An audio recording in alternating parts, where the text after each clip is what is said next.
நான் ஒரு பேரிச்சம்பழம் தான் இருந்துச்சு. அம்மா கொஞ்சம் கூட தான் வாயில வைக்கல, 2 பிள்ளைக்கு வச்சுட்டு போயிடுச்சு. சொல்லலாம் சொன்ன உடனே ரசூலுல்லாஹி ஸல்லல்லாஹு அலைஹி வஸல்லம் இதுதான் ஒரு உண்மையான தாய் பாசம். அப்படித்தான் பெற்றோர்கள் வளர்த்திருப்பார்கள். நாம் ஒரு பண்டிகை காலங்களில், ஒரு பெருநாள் நாட்களில் அல்லது நம்ம குடும்பத்தில் ஏதாச்சும் ஒரு நல்ல காரியம் நடந்துச்சுன்னா நாம நல்ல ட்ரெஸ் போடணும்னு நமக்கு நல்ல ட்ரெஸ் வாங்கி கொடுத்துட்டு எத்தனை தாய்மார்களும் தந்தைமார்களும் இருக்கிற பழைய ட்ரெஸ், கிழிஞ்ச ட்ரெஸ் தச்சு துவச்சி அதை போட்டுக்கிட்டு நாம போட்டிருக்க நல்ல ட்ரெஸ் பார்த்து அழகு பார்த்து வந்திருப்பார்கள். பெற்றோர்களை உதாசீனப்படுத்துகிறோமே, அந்த பெற்றோர்களை ஓரம் கட்டுகிறோமே, யோசிக்க கடமைப்பட்டிருக்கிறோம். நபிகள் நாயகம் ஸல்லல்லாஹு அலைஹி வஸல்லம் அவர்கள் வன்மையாக கண்டித்து சொன்ன ஒரு காரியம். ஒரு தடவை மெஹராப்ல பெருமானார் ஏறுறாங்க, ஆமீன் சொல்லிக்கொண்டே ஏறுகிறார்கள். வளமைக்கு மாற்றமான காரியம். அது வரைக்கும் இந்த மாதிரி ரசூலுல்லாஹ் சொன்னதே இல்லை.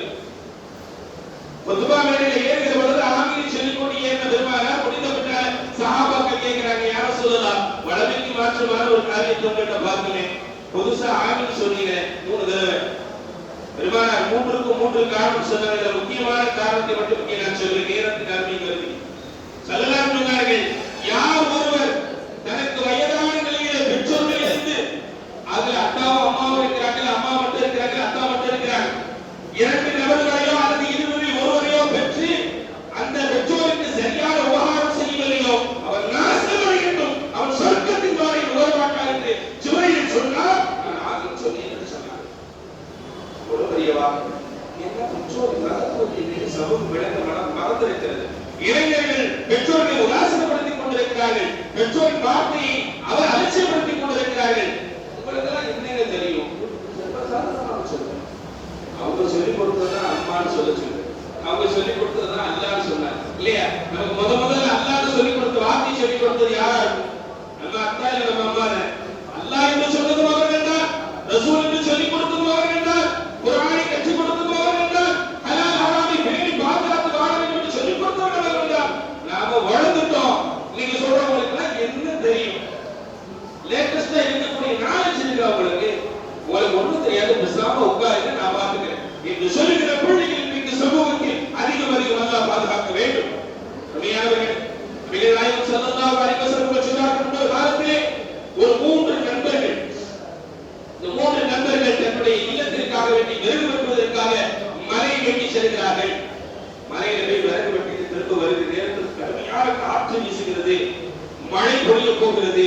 எங்கேயாச்சும் ஒதுக்கிக்கலாம்னு சொல்லி ஒரு புலியை போன்ற ஒரு பருப்புலியை அப்படியே உட்கார்ந்துடுறாங்க. கொஞ்ச நேரத்தில் காற்றின் வேகம் அதிகமா வீச மேல இருந்து ஒரு பாறை உருண்டு வந்து இவங்க எந்த குகைக்குள்ள ஒளிச்சிருந்தார்களோ, பாதுகாப்பாக தச்ச முகத்திருந்தார்களோ, அந்த குகையின் வாசலை அந்த பாறை மூடிவிட்டது.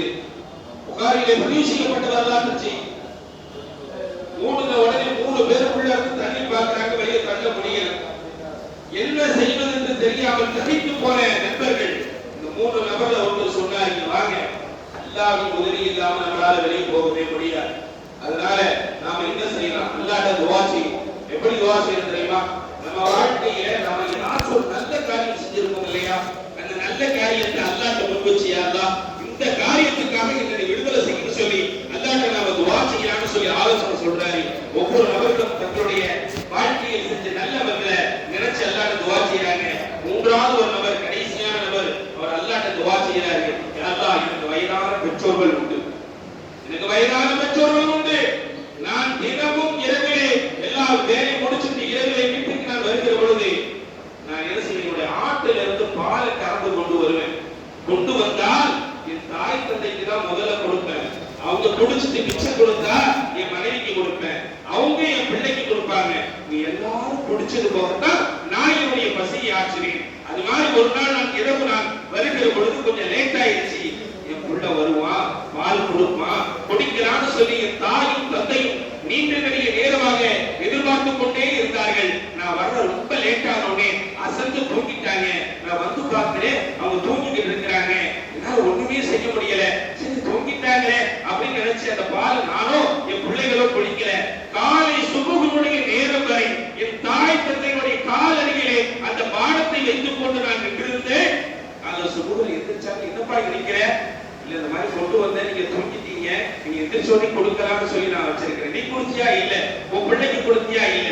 உன் மனைவிக்கு சொன்னார், யா அல்லாஹ், இந்த காரியத்தை உன் பொருத்தத்திற்காக மட்டுமே நான் செய்தேன், நீ இதை பொருந்திக் கொண்டால் எங்களை விடுதலை செய்ய என்று சொன்னார். அல்லாஹ் தஆலா 100 நபர்கள் சேர்ந்து நகர்த்த முடியாத இந்த பாறையை இவருடைய ஒற்றை துவா நகர்த்தி என்பது புகாரில் நமக்கு சொல்லித் தரப்படுகிற அற்புதமான வரலாறு. அருமையானவர்களே, பெற்றோர்கள் நம்முடைய வாழ்க்கையில் மிக முக்கியமானவர்கள். அவர்கள் பொருந்திக் கொண்டால் மட்டும்தான் சொர்க்கம். ஒரு நீண்ட வரலாறு மிக சுருக்கமாக சொல்லி நான் நிறைவுக்கு வருவேன். பெற்றோர்கள்ட்ட பதுவா வாங்கிட்டா நம்மளால் வளரவே முடியாது. பெற்றோரிடத்திலே மனம் நோகும்படியான காரியத்தை செய்து அவர்கள் மனதை புண்படுத்தி அவர்கள் வேதனை அடைந்து, யா அல்லாஹ், என் புள்ள அப்படி பண்றாரே நினைச்சிட்டா போதும், உலக வாழ்க்கை மடிந்துவிடும், மறுமை மடிந்துவிடும். அல்லாஹ் பாதுகாப்பாங்க. அல்கமா என்ற ஒரு சஹாபி ரசூலுல்லாஹி ஸல்லல்லாஹு அலைஹி வஸல்லம் நெருக்கமான தோழர், சக்கராத்துடைய நேரத்தில் இருக்கிறார். சஹாபாக்கள் எல்லோரும் ஒன்று சேர்ந்து அல்கமா ரலியல்லாஹு தஆலா அவர்களுக்கு கலிமா சொல்லிக் கொடுக்கிறார். அவரால் கலிமா சொல்ல முடியல. யாரு? ரசூலுல்லாஹ்வை நேருக்கு நேராக பார்த்தவர், பெருமானாரின் கரம்படித்து இஸ்லாத்தை ஏற்றவர், ரசூலுல்லாஹ்வுக்கு பின்னால் நீண்ட நிறைய காலங்களாக தொழுகையில் நின்றவர், ரசூலுல்லாஹ்வை கட்டி அணைத்து முத்தம் போட்டவர், நிறைய சிறப்புகளுக்கு சொந்தக்காரர் அல்கமா. அந்த அல்கமா ரலியல்லாஹு தஆலாவுக்கு சக்கராத்துடைய நேரத்தில் கலிமா வரல. குடும்பத்தார்கள் சொல்லி சொல்லி பார்க்கறாங்க, அவரால் சொல்ல முடியல. பெருமானார் வந்து மறையிட்டாங்க, யா ரசூலல்லாஹ், அல்கமா அந்த மாதிரி நிலைமையில இருக்கார், வாங்க. பெருமானார் வந்தார்கள், பார்த்தார்கள், அதே நிலைமை. ரசூலுல்லாஹ் சொல்லிக் கொடுக்கிறார்கள், அவரால் சொல்ல முடியவில்லை. பெருமானாருக்கு ஆச்சரியம், ஏன் அல்கமாவுக்கு இப்படி ஒரு நிலை?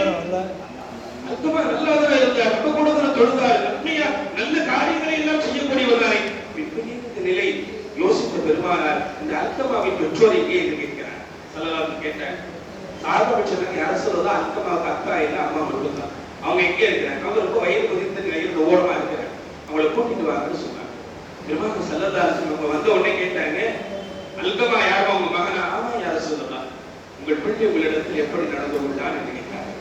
கவனிக்க வேண்டிய விஷயம், அல்கமாவுடைய தாயார் சொன்னார், யார சொல்லலாம், என் பிள்ளை சிறந்த தொழுகையாய், என் பிள்ளை நீங்கள் என்ன வார்த்தை சொல்கிறீர்களோ அதை அப்படியே வாழ்க்கையில் அமல்படுத்தக்கூடிய ஒரு சாதகமான அடியார், எந்த குறையும் இல்லை. ஆனால் பல நேரங்களில் அவன் மனைவிக்கு முன்னால் என்னை உதாசீனப்படுத்தி விட்டான். அல்கமா ரலியல்லாஹு தஆலா சொன்ன வார்த்தை இன்றைக்கு நிறைய குடும்பங்களில் சர்வசாதாரணமாக நடந்து கொண்டிருக்கிறது. மனைவியின் பேச்சை கேட்டுக்கொண்டு பெற்ற தாயாகிய என்னை உதாசீனப்படுத்திட்டான். நாயகனே, பழங்கள் வாங்கி வருவார் அல்கமா, ஒரு பழத்தை கூட எனக்கு கொடுக்க மாட்டார். என்ன சாப்பிட முடியாதுடா, இருந்தாலும் என் புள்ள அம்மா சாப்பிடுவான்னு கொடுக்க மாட்டாரான்னு நான் கேட்கிறேன். நான் ஒரு தடவை கூட எனக்கு அப்படி கொடுத்ததே இல்லை. தன் மனைவி பிள்ளைகளுக்கே கவனித்துக் கொண்டிருந்தார். அதையெல்லாம் கூட நான் பொறுத்துருவேன். நிறைய இடங்களில் என் மனதை மனைவிக்கு முன்னால் கேவலப்படுத்தினார். நாயகனே, நான் ரொம்ப வேதனைப்பட்டிருக்கேன்னு சொன்னாங்க. ரசூலுல்லாஹி ஸல்லல்லாஹு அலைஹி வஸல்லம் அல்கமாவுடைய தாயார்ட்ட சொன்னாங்க, சரிமா அல்லாஹ் பகர மன்னிச்சுக்கங்களேன், அவரால கலிமா சொல்ல முடியலையே. அந்த அம்மா மன்னிக்கல, மன்னிக்க மாட்டேன்ட்டாங்க. என்னால மன்னிக்க முடியாது நாயகனே, நான் ரொம்ப கஷ்டப்பட்டிருக்கிறேன் நாயகனே. பெருமானார் கெஞ்சினார்கள், அல்கமாவிற்காக நான் மன்னிப்பு கேட்கிறேன் தாயாரே.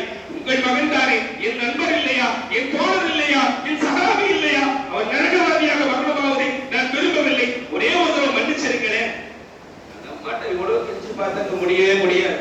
கடைசி நேரத்துல ரசூலுல்லாஹி ஸல்லல்லாஹு அலைஹி வஸல்லம் கொஞ்சம் கோபம் அடைஞ்சு சஹாபாக்கிட்ட சொன்னாங்க, ஒரு விறகு வச்சு நெருப்பு போட்டுங்கப்பா, அந்த நெருப்புக்குள்ள அல்கமாவுக்கு போடுங்கன்னு சொன்னாங்க. இந்த வார்த்தையை கேட்ட உடனேதான் அல்கமாவுடைய தாயார் துடிதுடித்து போய் சொன்னார்கள், நாயகமே, என் பிள்ளை நெருப்பில் போடுவதை நான் ஒரு காலத்தில் அனுமதிக்க மாட்டேன் சொன்னாங்க. இந்த நெருப்புக்கே நீ பயப்படுற, நீ மன்னிக்காட்டி உன் மகன் இறந்து போயிட்டா அவன் நரகவாதி, அவன் இதைவிட 100 மடங்கு கொடூரமான நரகத்தில் தூக்கி எறியப்படுவானே, என்ன செய்ய போறேன்னு கேட்டாங்க.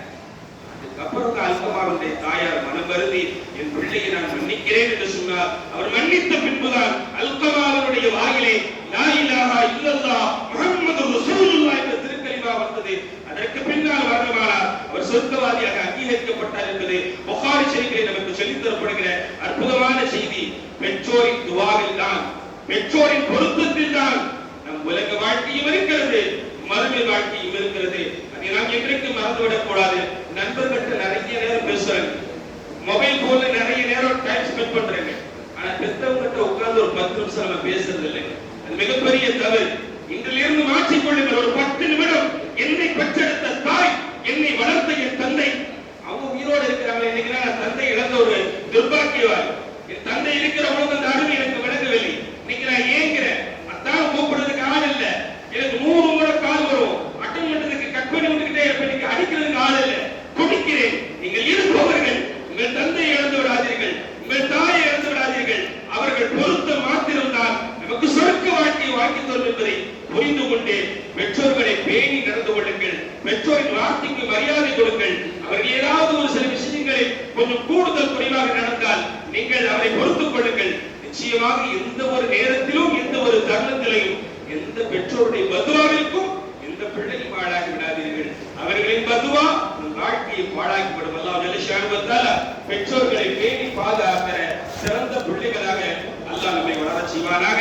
பெற்றோர்களுக்காக துஆ செய்கிற பிள்ளைகளாக அல்லாஹ் நம்மை வாழ செய்வானாக. பெற்றோர்கள் நமக்காக துஆ செய்கிற பிள்ளைகளாக நம்மை அல்லாஹ் வாழ செய்வானாக. ஆமீன். வா அல்ஹம்துலில்லாஹி ரப்பில் ஆலமீன்.